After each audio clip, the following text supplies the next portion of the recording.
Léa pousse la porte de l'appartement familial et s'arrête net. Une musique douce flotte dans l'air parfumé.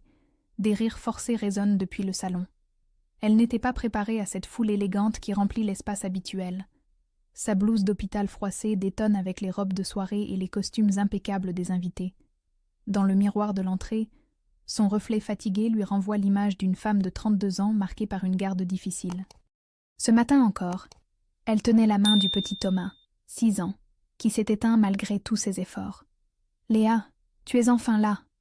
Camille glisse vers elle avec grâce, resplendissante dans une robe de soie bleue qui épouse parfaitement sa silhouette. Ses bijoux étincellent sous les lustres du salon familial transformé pour l'occasion.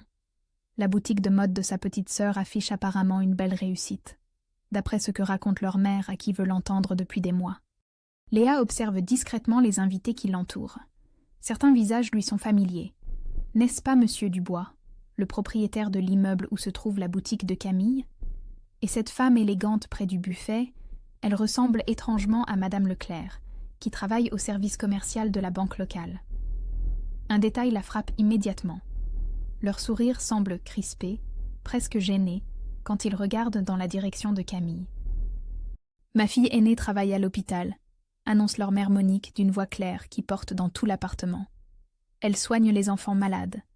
Un travail admirable, vraiment admirable, mais qui ne rapporte pas grand-chose, hélas. Les conversations s'interrompent progressivement. Léa sent tous les regards peser sur elle comme des poids invisibles. L'ambiance change subtilement, devient plus tendue. Contrairement à Camille qui a su créer son entreprise, poursuit Monique en désignant sa fille cadette d'un geste théâtral. Une vraie réussite financière. Elle a le sens des affaires, celle-là. Camille rajuste machinalement son collier de perles, un geste qu'elle répète plusieurs fois. Ses mains tremblent légèrement, presque imperceptiblement. Léa observe cette gestuelle avec l'attention professionnelle qu'elle a développée après des années à déchiffrer les signes de détresse chez ses petits patients. Cette nervosité subtile ne trompe pas son œil exercé. L'ambiance se tend davantage. Monique fixe sa fille aînée avec une intensité calculée, comme si elle préparait son coup depuis le début de la soirée. Le silence s'installe progressivement, lourd de non-dits familiaux accumulés. Tous les regards convergent maintenant vers Léa, qui sent le piège se refermer autour d'elle. Cette mise en scène semble orchestrée, préparée avec soin. D'ailleurs, déclare Monique d'une voix qui devient soudain tranchante comme une lame, tu es une amère, jalouse de l'argent de ta sœur. Le silence devient assourdissant. Personne n'ose respirer. Les invités échangent des regards embarrassés, cherchent désespérément où poser leurs yeux. Camille maintient son sourire, mais ses mains continuent de trembler contre son verre de champagne. Léa reste parfaitement immobile, dignement silencieuse. Son calme inattendu trouble l'assemblée qui s'attendait à une explosion. Des cris, des larmes. Au lieu de cela, elle traverse le salon avec une élégance naturelle qui impressionne malgré eux les invités gênés. Sa sortie sans un mot, sans une explication, sans même un regard de reproche, déstabilise plus qu'une colère n'aurait jamais pu le faire. Elle referme doucement la porte derrière elle, laissant derrière elle des murmures embarrassés et des questions non formulées. En rentrant chez elle, Léa ne pleure pas comme elle l'aurait fait autrefois. Au contraire, une sensation étrange l'envahit, un mélange troublant de libération et de soulagement. Dans son petit appartement chaleureux, rempli de dessins colorés offerts par ses jeunes patients, elle se sent enfin chez elle, enfin libre de respirer. Elle retire ses chaussures et s'arrête brusquement. Sur le cuir noir, elle découvre des traces de terre rouge qu'elle n'avait jamais remarquées. Une terre inconnue, étrangère, qui ne ressemble à aucun sol qu'elle ait foulé aujourd'hui. D'où cette terre mystérieuse peut-elle bien provenir? Le téléphone sonne à 6 heures du matin, arrachant Léa à un sommeil agité peuplé de rêves troublants. Elle reconnaît immédiatement la voix hystérique de sa mère, qui hurle des accusations incompréhensibles depuis l'autre bout de la ligne. « Pourquoi tu as fait ça? Tu perds complètement la tête ?» Léa se redresse dans son lit, encore engourdie par le sommeil. Sa mère débite des phrases décousues, mélange reproches et interrogations sans laisser le temps de répondre. La boutique de Camille a été vandalisée cette nuit. Vitrines brisées, vêtements déchirés partout, un désastre complet. Et bien sûr, toute la famille pense immédiatement à toi après ta petite crise d'hier soir. « Maman, je ne comprends pas, » murmure Léa d'une voix encore enrouée par le sommeil. « De quoi tu parles exactement ?» Ne joue pas la comédie avec moi. Qui d'autre aurait pu faire une chose pareille? Qui d'autre était assez en colère hier pour se venger ainsi? Léa ferme les yeux, submergée par cette accusation qui semble sortir de nulle part. Comment sa famille peut-elle la croire capable d'un tel acte? Cette injustice la blesse plus profondément qu'elle ne l'aurait imaginé. À l'hôpital, l'ambiance habituelle la réconforte comme toujours. Entre deux urgences pédiatriques, elle croise Marcus, le nouveau médecin urgentiste au regard intense qui a rejoint l'équipe la semaine dernière. Quelque chose dans ses yeux sombres révèle une blessure similaire à la sienne, une mélancolie qu'elle reconnaît instinctivement. « Vous semblez préoccupée aujourd'hui », observe-t-il en la croisant dans le couloir principal. « Problèmes familiaux ? On pourrait dire ça, répond Léa avec un sourire fatigué. Les miens pensent que j'ai détruit la boutique de ma sœur cette nuit. Et c'est le cas ? Demande Marcus sans jugement dans la voix. Non, mais ils ont déjà choisi leur version des faits. Marcus hoche la tête avec une compréhension douloureuse. La vérité a parfois moins d'importance que les apparences, murmure-t-il. Surtout dans certaines familles. Leur conversation révèle qu'ils portent aussi le poids d'un drame médical. Il y a 2 ans, un enfant de 8 ans est mort par sa négligence. Une erreur de dosage médicamenteux, commise par épuisement après 36 heures de garde continue. Sa famille de médecins renommés, qui dirigeait une clinique privée prestigieuse, ne lui a jamais pardonné cette faute humaine. Ils l'ont rayé de leur existence, comme s'il n'avait jamais existé. « Vous aussi, vous fuyez votre famille ?» demande-t-il avec un sourire triste qui creuse de fines rides autour de ses yeux. « Je ne fuis pas », proteste doucement Léa. « J'essaie de survivre à leur jugement constant. » Marcus observe Léa avec attention, pendant qu'elle soigne un petit garçon de 5 ans tombé de sa bicyclette. Ses gestes sont précis, infiniment doux. Elle chante une comptine pour rassurer l'enfant effrayé, transformant une situation angoissante en moment presque magique. Cette tendresse naturelle contraste violemment avec la dureté qu'on lui prête dans sa propre famille. En rentrant chez elle ce soir-là, Léa découvre une enveloppe blanche glissée sous sa porte d'entrée. Pas de nom d'expéditeur visible, juste son prénom griffonné d'une écriture qui lui semble vaguement familière, mais qu'elle n'arrive pas à identifier immédiatement. À l'intérieur, une photographie troublante lui coupe le souffle. L'image montre Camille sortant discrètement de sa propre boutique vers minuit, un grand sac noir à la main. L'horodatage en bas de la photo indique précisément la nuit du vandalisme. Sa sœur porte des vêtements sombres, une casquette enfoncée sur la tête, comme si elle cherchait à dissimuler son identité. Les mains de Léa tremblent en tenant cette preuve accablante. Cette évidence la bouleverse plus qu'elle ne la soulage. Sa propre sœur l'a délibérément trahie, l'a laissé porter le poids d'accusations infondées.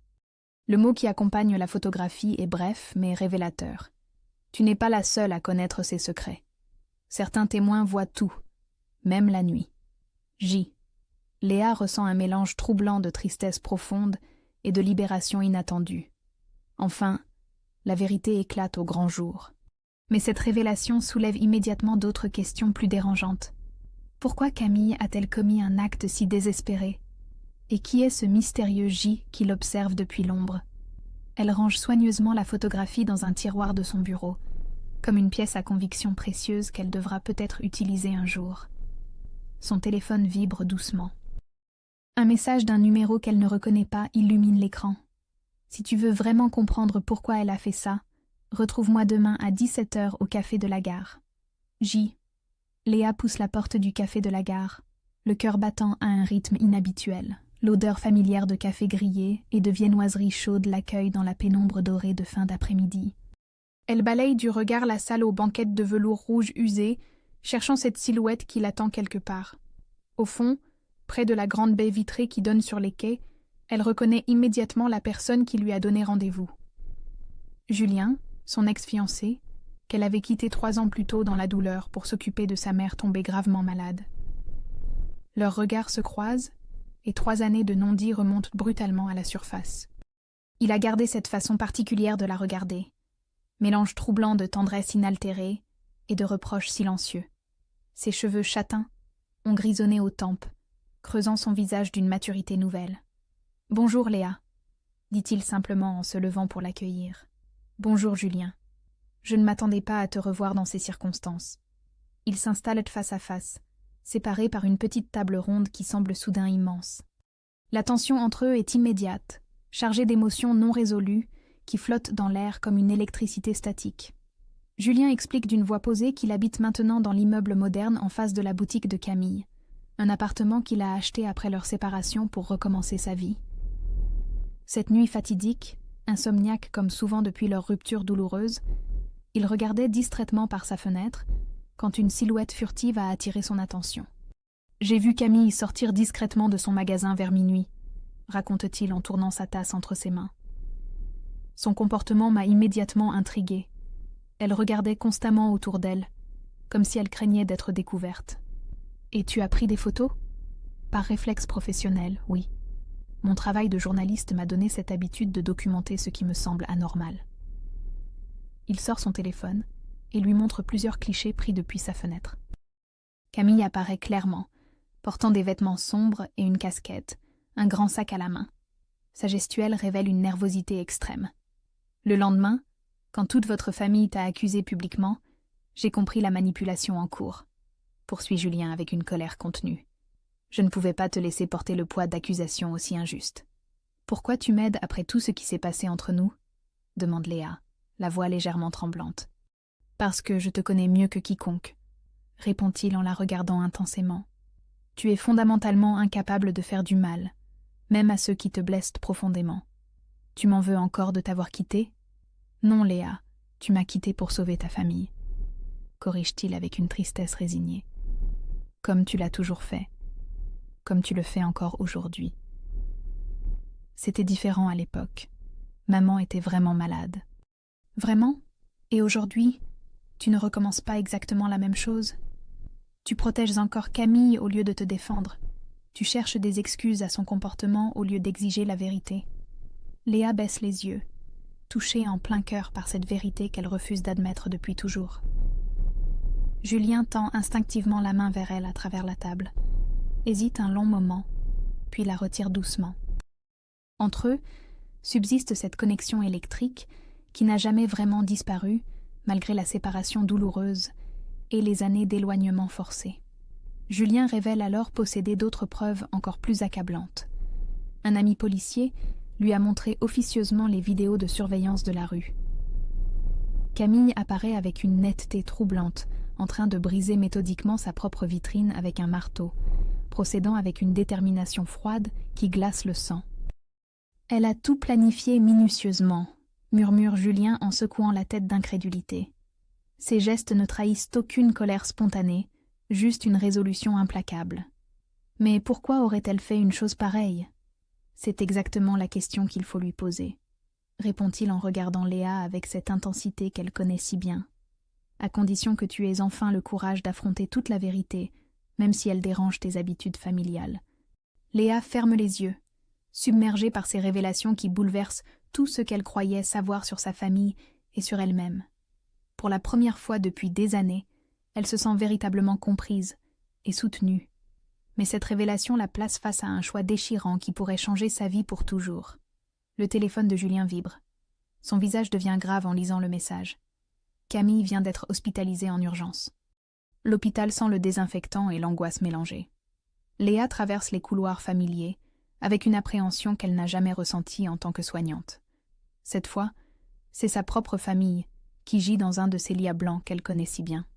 Julien marche à ses côtés, silencieux mais présent, offrant ce soutien discret qu'elle avait oublié depuis leur séparation. Devant la chambre 237, leur mère Monique fait les 100 pas comme un animal en cage. Ses cheveux habituellement impeccables sont décoiffés. Son maquillage coulé révèle des cernes profonds qu'elle dissimule d'ordinaire avec art. « Enfin tu arrives !» s'exclame-t-elle en apercevant Léa. « Ta sœur a tenté de se suicider. Elle a avalé tous ses somnifères d'un coup. »« Comment va-t-elle » demande Léa en gardant son calme professionnel. « Stable, grâce à l'intervention rapide des pompiers. Thomas l'a trouvée inconsciente dans leur salon. » À l'intérieur de la chambre, Camille semble fragile comme une poupée de porcelaine brisée. Ses cheveux blonds étalés sur l'oreiller blanc encadrent un visage d'une pâleur inquiétante. Elle ouvre lentement les yeux quand Léa s'approche du lit. « Je ne voulais pas que tu viennes, » murmure-t-elle d'une voix à peine audible. « Pourquoi tu as fait ça, Camille ?» Un silence pesant s'installe. Camille tourne son regard vers la fenêtre, évitant celui de sa sœur. Ses mains tritent machinalement le drap d'hôpital, révélant une nervosité extrême. « Tu ne peux pas comprendre », finit-elle par articuler. « Et c'est moi. J'ai peut-être plus de patience que tu ne l'imagines. » Les larmes commencent à couler sur les joues amaigries de Camille. Des sanglots silencieux secouent ses épaules frêles. Ma boutique, elle ne marche pas du tout. Depuis des mois, je perds de l'argent chaque jour. Thomas ne le sait pas, maman non plus. Je leur ai menti sur tout. Et le vandalisme? Camille ferme les yeux, comme si avouer cette vérité lui coûtait un effort surhumain. C'était moi. J'ai détruit ma propre boutique pour toucher l'assurance. Je ne savais plus quoi faire. J'étais désespérée. Pourquoi m'avoir accusée? Parce que j'ai paniqué quand maman a posé des questions. C'était plus facile de te faire porter le chapeau. Tu as l'habitude qu'on te reproche tout dans cette famille. Cette confession révèle une vérité familiale que Léa pressentait depuis l'enfance. Dans leur système dysfonctionnel, elle a toujours servi de bouc émissaire, celle sur qui rejeter toutes les frustrations. Julien, resté discrètement près de la porte, observe cette scène avec une émotion visible. Il connaît trop bien ces mécaniques familiales toxiques pour ne pas comprendre la douleur de Léa. Il y a autre chose, continue Camille en essuyant ses larmes. Thomas a découvert mes dettes hier matin. Il a vidé notre compte commun et il est parti. Je ne sais même pas où il est. Cette nouvelle révélation explique le geste désespéré de Camille. Ruinée, abandonnée, exposée dans ses mensonges, elle n'a pas supporté l'écroulement de son château de cartes. « Maman savait pour tes difficultés financières ?» demande Léa. Je pense qu'elle s'en doutait, mais elle préférait fermer les yeux tant que je faisais bonne figure en société.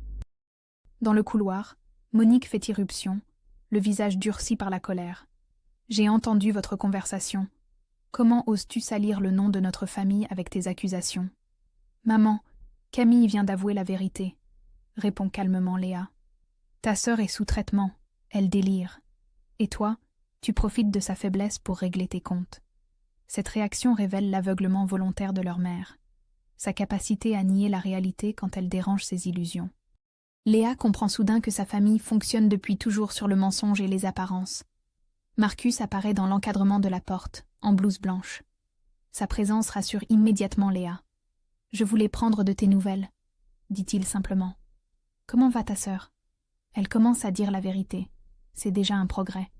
Le regard échangé entre Léa et Marcus n'échappe ni à Julien ni à leur mère. Une nouvelle tension s'installe dans la pièce. « Qui est cet homme ?» demande sèchement Monique. « Un collègue. Et peut-être plus, si j'ai le courage de faire mes propres choix pour une fois. » Cette déclaration marque un tournant. Pour la première fois, Léa affirme publiquement son droit au bonheur personnel. Le téléphone de Camille vibre sur la table de chevet. Un message de Thomas apparaît. « J'ai pris l'argent qui restait. Ne me cherche pas. » 3 jours ont passé depuis la tentative de suicide de Camille. L'atmosphère de l'hôpital a quelque chose de suspendu, comme si le temps s'était arrêté dans cette chambre, où flottent encore les non-dits familiaux. Léa passe ses pauses déjeuner au chevet de sa sœur, observant cette femme qu'elle croyait connaître se révéler sous un jour complètement différent. Camille semble avoir vieilli de 10 ans en quelques jours. Ses traits tirés révèlent une vulnérabilité qu'elle avait toujours soigneusement dissimulée derrière son vernis de femme accomplie. Ce matin, pour la première fois depuis l'hospitalisation, elle accepte de croiser le regard de Léa. « J'ai toujours été jalouse de toi », avoue-t-elle d'une voix à peine audible. « Jalouse de moi? Mais pourquoi? De ta force, de ta capacité à aider les autres sans rien attendre en retour. Moi, je n'ai jamais su faire autre chose que jouer la comédie. » Cette confession inattendue bouleverse les certitudes de Léa. Elle, qui se sentait toujours diminuée face au succès apparent de sa sœur, découvre une réalité inversée. Maman nous a montés l'une contre l'autre depuis l'enfance, continue Camille en fixant ses mains tremblantes. Elle me disait que tu me détestais secrètement, que tu étais jalouse de ma beauté. À toi, elle racontait que je me moquais de ton travail peu rentable. Elle nous mentait à toutes les deux, systématiquement. C'était sa façon de garder le contrôle sur nous. Diviser pour mieux régner. Léa comprend soudain l'ampleur de la manipulation maternelle. Leur mère a passé des années à empoisonner la relation entre ses filles, créant une rivalité artificielle qui les empêchait de s'allier contre ces méthodes toxiques. La porte s'ouvre brutalement. Monique fait irruption, les bras chargés de fleurs coûteuses et de magazines de mode. Son maquillage parfait et sa mise impeccable contrastent avec l'état de délabrement de Camille. « Comment va ma petite chérie aujourd'hui » roucoule-t-elle en ignorant délibérément la présence de Léa. « Maman, nous devons parler » déclare fermement Camille. « Parler de quoi, mon cœur? Tu dois te reposer, pas te fatiguer avec des conversations. De ton rôle dans tout ce qui nous arrive. » Le visage de Monique se durcit instantanément.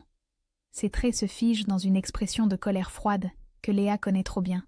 « Je ne vois pas de quoi tu parles. J'ai toujours fait de mon mieux pour vous deux. Mentir n'est pas faire de son mieux, » intervient Léa avec une assurance nouvelle. « Toi, tu te tais. Tu profites de la faiblesse de ta sœur pour lui bourrer le crâne de tes idées tordues. » Pour la première fois de sa vie, Léa ne recule pas devant l'attaque maternelle.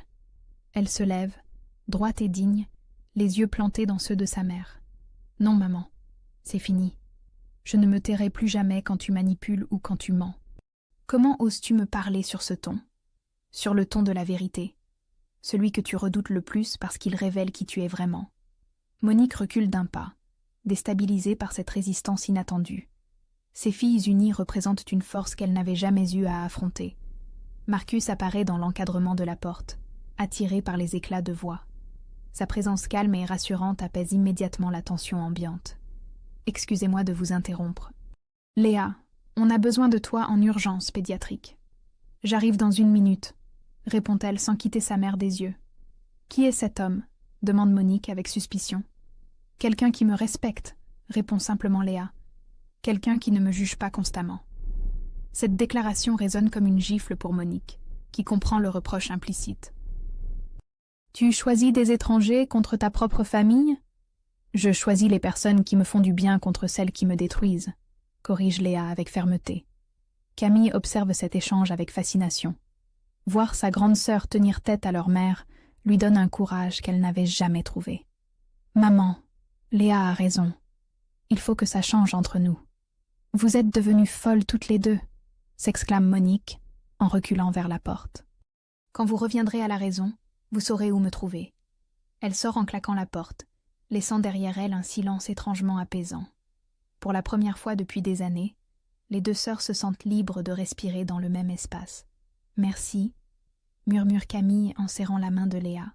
« De quoi ?» ?»« De m'avoir montré qu'on pouvait lui résister. » Marcus revient discrètement, vérifiant que la tension est retombée.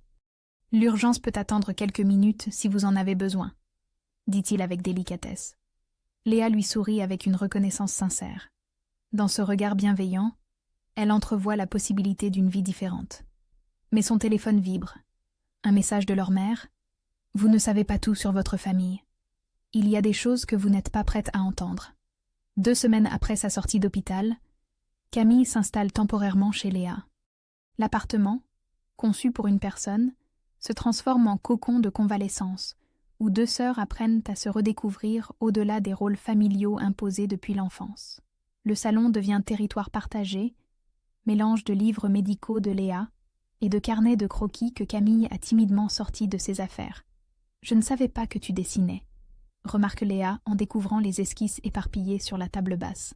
« Je cachais ça depuis des années. » Maman trouvait que l'art ne nourrissait pas son homme.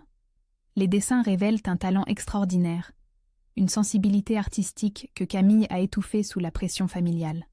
Ses portraits capturent des émotions subtiles. Ces paysages respirent une mélancolie poétique qui touche Léa au cœur. « Pourquoi tu as abandonné quelque chose d'aussi beau ?» Parce que maman avait déjà décidé que je serais une femme d'affaires prospère. Elle voulait que je rattrape ce qu'elle n'avait jamais réussi à accomplir. Cette révélation éclaire d'un jour nouveau les ambitions démesurées de Camille. Sa boutique de mode n'était pas son rêve, mais celui de leur mère projeté sur elle. Leur cohabitation révèle des habitudes touchantes. Camille prépare le café du matin avec un soin méticuleux. Léa laisse des petits mots encourageants sur le miroir de la salle de bain. Elle découvre qu'elles aiment toutes les deux les films en noir et blanc, les tisanes à la camomille et les longues conversations nocturnes. « Tu te souviens quand on était petite ?» demande Camille un soir, blottie dans le canapé. On se racontait des histoires pour s'endormir, jusqu'à ce que maman nous sépare parce qu'on perdait du temps au lieu de faire nos devoirs.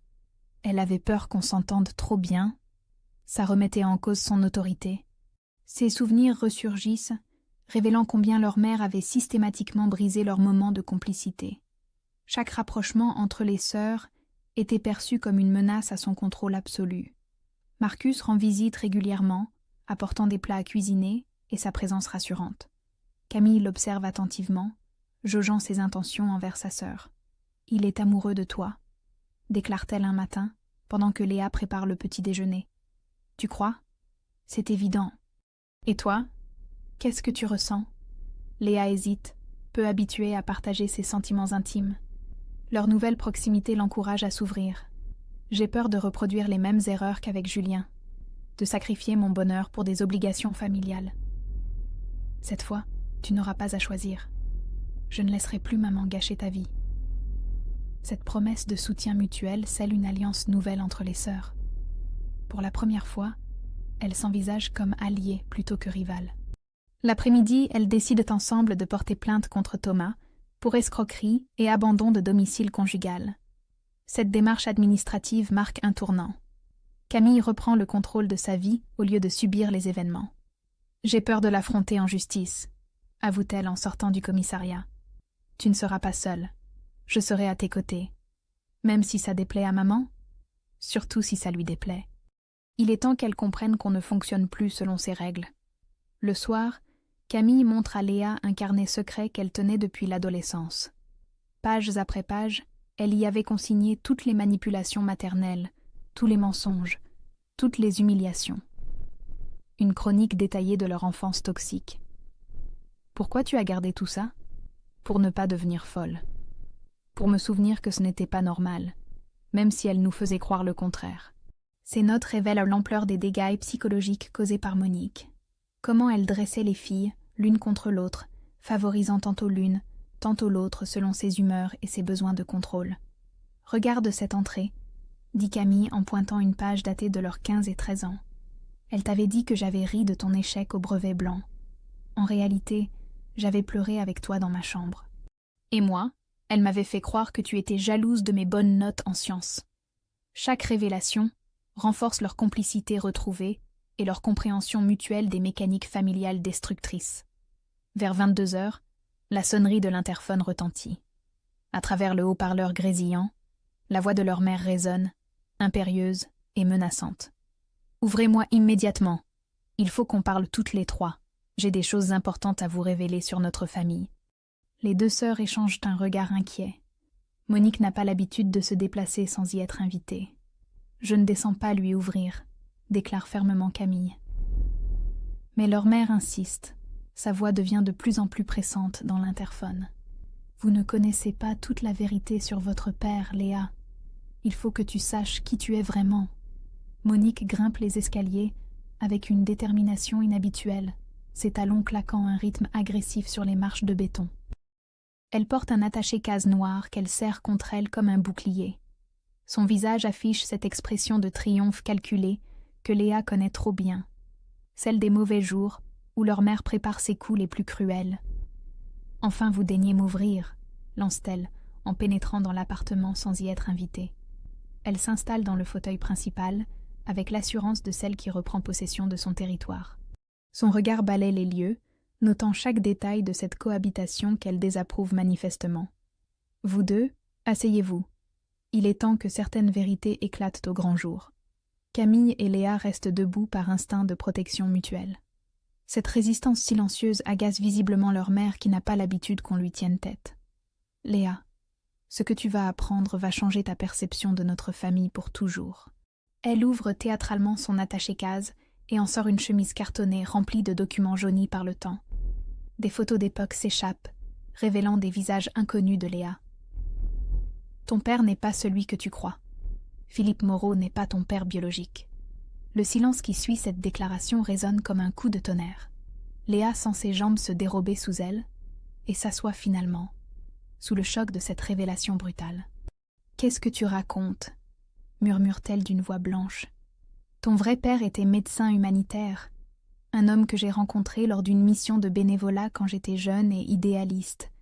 Il s'appelait David Laurent. » Monique sort une photo sépia, montrant un homme aux traits fins, au regard intense, portant une blouse blanche, dans ce qui ressemble à un hôpital de campagne. La ressemblance avec Léa est troublante.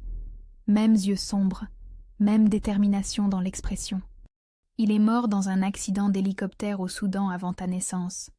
Je ne lui ai jamais dit qu'il allait être père. Camille prend instinctivement la main de sa sœur, sentant l'onde de choc qui la traverse. Cette solidarité nouvelle entre les filles n'échappe pas à Monique, qui durcit son expression. « Pourquoi tu me dis ça maintenant ?» demande Léa d'une voix tremblante. « Parce que vous avez décidé de me faire la guerre. Parce que vous remettez en question mon autorité. Il fallait que vous compreniez que je détiens encore des secrets sur cette famille. Tu utilises ça comme une arme ?» s'indigne Camille. « J'utilise la vérité pour remettre les choses à leur place. » Léa observe attentivement les documents étalés devant elle. Quelque chose cloche dans cette mise en scène trop parfaite. Les photos semblent authentiques, mais l'histoire paraît construite, arrangée pour produire un effet maximum. Ces documents, où tu les as trouvés exactement ? Dans mes affaires personnelles, bien sûr. Je les gardais pour le jour où tu serais assez mûre pour comprendre. Maman, intervient Camille avec une lucidité nouvelle. Tu mens encore, n'est-ce pas ? Le masque de Monique vacille imperceptiblement. Ses mains tremblent légèrement en rangeant les papiers, un geste nerveux que les filles reconnaissent comme signe de mensonge. « Comment osez-vous douter de ma parole ?»« Parce qu'on te connaît, » répond fermement Léa. « Tu inventes cette histoire pour nous déstabiliser, pour reprendre le contrôle qu'on t'échappe. Cette photo pourrait venir de n'importe où. Internet, une agence, un magazine médical, » ajoute Camille en examinant le cliché de plus près. Monique se lève brusquement, furibonde d'être démasquée dans sa manipulation. Ses traits se durcissent dans une grimace de rage pure. « Vous ne me croyez plus ? Très bien. Mais rappelez-vous que c'est moi qui vous ai élevé, nourri, logé. Vous me devez tout. Nous ne te devons rien d'autre que la politesse, » rétorque Léa, avec une fermeté qui la surprend elle-même. Et encore, quand tu la mérites. Cette réplique fait l'effet d'une bombe. Monique recule comme si elle avait reçu une gifle, réalisant que son pouvoir sur ses filles s'effrite définitivement. « Vous le regretterez, vous verrez ce que c'est que la vie sans moi. » Elle ramasse précipitamment ses affaires et se dirige vers la porte, mais se retourne une dernière fois. Il y a d'autres secrets dans cette famille, des choses que vous n'êtes pas prêtes à découvrir. Quand vous m'implorerez de revenir, il sera peut-être trop tard. La porte claque avec violence, laissant les deux sœurs dans un silence pesant. Dehors, la voiture de leur mère démarre dans un crissement de pneus rageurs. « Tu crois qu'elle dit la vérité sur ton père ?» demande doucement Camille. Je ne sais plus quoi croire. Mais pour la première fois, on lui a tenu tête ensemble. Camille serre sa sœur dans ses bras, conscientes toutes les deux d'avoir franchi un point de non-retour dans leur relation familiale. Le téléphone de Léa sonne. Marcus, inquiet de son absence au travail ce matin. « J'arrive », dit-elle simplement avant de raccrocher. Mais en passant devant le miroir de l'entrée, elle s'arrête net. Dans son reflet, elle voit effectivement quelque chose de l'homme de la photo. 15 jours passent dans une routine apaisante. Léa et Camille développent un rythme de vie harmonieux, chacune respectant l'espace de l'autre, tout en cultivant leur complicité retrouvée. L'appartement résonne maintenant de rires sincères et de conversations profondes qui remplacent les silences tendus d'autrefois. Marcus devient une présence constante et rassurante. Ils partagent leur dîner, apportent des nouvelles de l'hôpital et surtout, il écoute sans juger les révélations familiales qui surgissent chaque jour. Sa patience et sa compréhension touchent profondément Léa. « Tu penses vraiment que maman a inventé cette histoire de paternité ?» demande Camille en esquissant le portrait de Marcus d'après mémoire. « Je ne sais plus », répond Léa en observant le dessin prendre forme. « Mais étrangement, ça ne change rien à ce que je ressens. Mon identité ne dépend plus de ces mensonges. » Camille lève les yeux de son carnet, frappée par la maturité nouvelle de sa sœur. Ces dernières semaines ont transformé Léa en une femme plus forte, plus sereine. « J'ai pris rendez-vous avec Maître Dubois pour le divorce », annonce Camille, « et je vais porter plainte officiellement contre Thomas. » « Tu es sûre de toi ? » Pour la première fois de ma vie, oui, j'arrête de subir. Cette détermination nouvelle de Camille réjouit Léa. Sa petite sœur trouve enfin le courage de reprendre le contrôle de son existence. Ce matin-là, l'hôpital vit une urgence particulièrement difficile. Un accident de voiture implique une famille entière, père, mère et 2 enfants en bas âge. Léa coordonne les soins pédiatriques avec son efficacité habituelle quand soudain, sous le stress de la situation, elle commet une erreur de dosage qui aurait pu être fatale. Heureusement, Marcus s'en aperçoit à temps et rectifie immédiatement. L'enfant est sauvé, mais Léa s'effondre dans le couloir, submergée par la culpabilité et l'épuisement accumulé. J'ai failli, balbutie-t-elle entre ses sanglots. Mais tu ne l'as pas fait, la rassure Marcus en la prenant dans ses bras. Tout le monde fait des erreurs, Léa, même les meilleures. Comment peux-tu dire ça? Tu sais mieux que quiconque les conséquences d'une négligence médicale. Justement, je sais aussi qu'on peut s'en remettre et devenir meilleur. Et cette crise révèle à Léa qu'elle s'est surmenée ces dernières semaines, portant le poids de sa famille en plus de ses responsabilités professionnelles. Elle comprend qu'elle doit apprendre à se préserver. « Je vais prendre un congé », décide-t-elle. « J'ai besoin de me recentrer sur moi-même. » Marcus acquiesce, comprenant cette nécessité vitale. Cette décision marque un tournant. Pour la première fois, Léa place son bien-être personnel avant ses obligations. Camille accueille cette nouvelle avec soulagement. Elle avait remarqué l'épuisement grandissant de sa sœur sans oser intervenir. « Tu m'as sauvée quand j'étais au plus bas », dit-elle en serrant Léa contre elle. « À mon tour de veiller sur toi. » Cette inversion des rôles scelle définitivement leur nouvelle relation, basée sur l'entraide mutuelle, plutôt que sur la dépendance. Durant son congé, Léa découvre les plaisirs simples qu'elle avait oubliés. Lire sans regarder l'heure, se promener au parc, cuisiner avec Marcus qui lui apprend ses recettes italiennes familiales. Ces moments de légèreté la reconnectent avec elle-même. « Tu sais ce qui me plaît chez toi ?» lui dit Marcus un soir en préparant des pâtes. « Dis-moi, tu ne cherches plus à sauver tout le monde. Tu apprends à vivre pour toi. » Cette observation touche Léa en plein cœur. Effectivement, elle a cessé de porter le monde sur ses épaules. Camille, de son côté, s'épanouit dans son art retrouvé. Elle transforme peu à peu le salon en atelier improvisé, ses toiles colorées illuminant l'espace. Son talent éclate dans chaque œuvre, révélant une sensibilité longtemps réprimée. « J'aimerais ouvrir un petit atelier », confie-t-elle à Léa.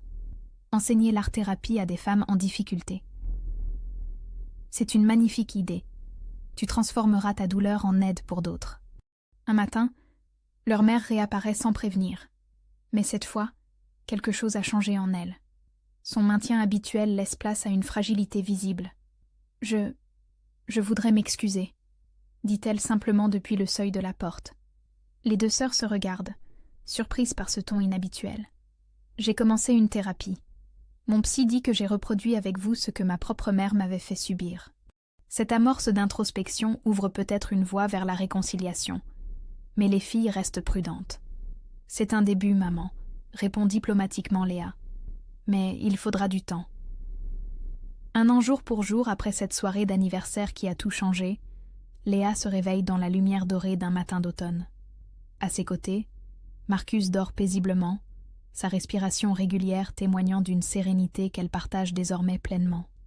La bague de fiançailles simple et élégante qu'il lui a offerte la semaine dernière scintille doucement au soleil matinal.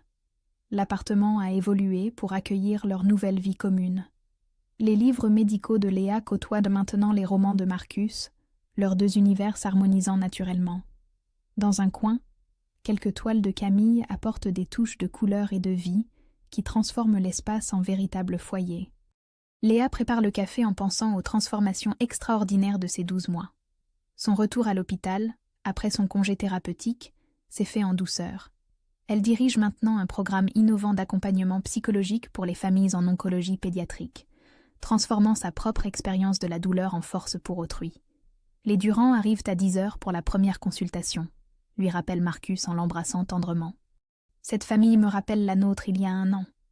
Même méfiance, même blessure cachée. Tu les aideras. Tu as ce don pour révéler la beauté dans les situations les plus complexes. Léa sourit, touchée par cette confiance absolue. Marcus a appris à voir au-delà de ses propres culpabilités médicales, devenant un partenaire de vie équilibré qui la soutient sans chercher à la sauver. L'après-midi, elle retrouve Camille dans son nouvel atelier d'art-thérapie, un local lumineux qu'elle a aménagé avec goût dans le centre-ville. Les murs exposent les œuvres de ses élèves, femmes sorties de relations toxiques, adolescentes en reconstruction, mères épuisées retrouvant leur identité. Chaque toile raconte une histoire de résilience. Madame Leclerc progresse remarquablement, explique Camille en montrant un autoportrait saisissant. Elle peint son divorce comme une libération, plus comme une punition.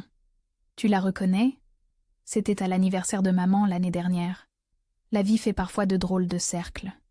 Elle qui nous regardait avec pitié devient maintenant une de mes élèves les plus investies. Camille rayonne d'un épanouissement authentique. Son divorce finalisé, ses dettes épongent à ses propres conditions, elle s'est reconstruite sans artifice. Sa beauté naturelle, débarrassée du vernis superficiel d'autrefois, révèle une femme accomplie et sereine. « Comment va maman aujourd'hui ?» demande Léa, avec cette précaution qu'elle garde toujours. « Mieux. Sa thérapie l'aide vraiment. Elle commence à comprendre ses propres mécanismes destructeurs. Mais le chemin sera encore long. » Leur mère Monique fait effectivement des efforts sincères depuis plusieurs mois. Les séances hebdomadaires, avec son psychologue, lui révèlent peu à peu l'origine de ses comportements toxiques, héritage de sa propre enfance malmenée. Les réconciliations restent fragiles, construites sur des bases nouvelles, qui demandent patience et vigilance. « Elle viendra ce soir ?» s'enquiert Léa. « Je l'ai invitée. À elle de décider si elle est prête pour une soirée sans conflit. » Ce soir, Léa fête ses 33 ans entourée des personnes qui comptent vraiment. Plus de faste artificielle, plus d'invités choisis pour impressionner. Autour de la table simple se rassemblent Marcus, Camille, 2 collègues de l'hôpital devenus de vrais amis, et Madame Chen, une patiente âgée dont Léa a soigné le petit-fils et qu'il a adopté comme sa propre fille. Monique arrive en retard, portant un bouquet modeste choisi avec soin. Sa présence reste un peu tendue, mais elle fait visiblement des efforts pour rester dans le cadre bienveillant de cette soirée. « Je voudrais dire quelque chose », annonce-t-elle quand le dessert arrive. « Je sais que j'ai été une mère difficile. Je découvre seulement maintenant que l'amour ne se mesure pas au contrôle qu'on exerce sur ses enfants. » Ces mots, prononcés simplement, sans théâtralité, touchent les filles au cœur. Pas de pardon immédiat, mais une reconnaissance qui ouvre des possibilités futures. « Merci maman », répond Léa avec sincérité. C'est un cadeau d'anniversaire précieux. Tard dans la soirée, quand les invités sont partis, les 2 sœurs se retrouvent seules sur la terrasse, contemplant la ville illuminée. « Tu te souviens de ce que tu ressentais il y a 1 an ?» demande Camille. « J'avais l'impression d'être prisonnière d'un rôle qui ne me correspondait pas. Maintenant, je me sens libre d'être moi-même. Même dans les moments difficiles, surtout dans les moments difficiles. J'ai appris que la force ne consiste pas à tout supporter, mais à choisir ce qui mérite qu'on se batte. » Léa regarde ses mains, ces mêmes mains qui soignent les enfants malades, qui ont tenu celle de sa sœur dans ses moments les plus sombres, qui portent maintenant la promesse d'un avenir partagé avec Marcus. « La plus belle victoire, » murmure-t-elle, « c'est d'avoir transformé notre douleur en compassion pour d'autres. » Dans le ciel étoilé, elle entrevoit l'infini des possibles qui s'offrent désormais à elle. Plus jamais elle ne permettra à quiconque de diminuer sa lumière intérieure,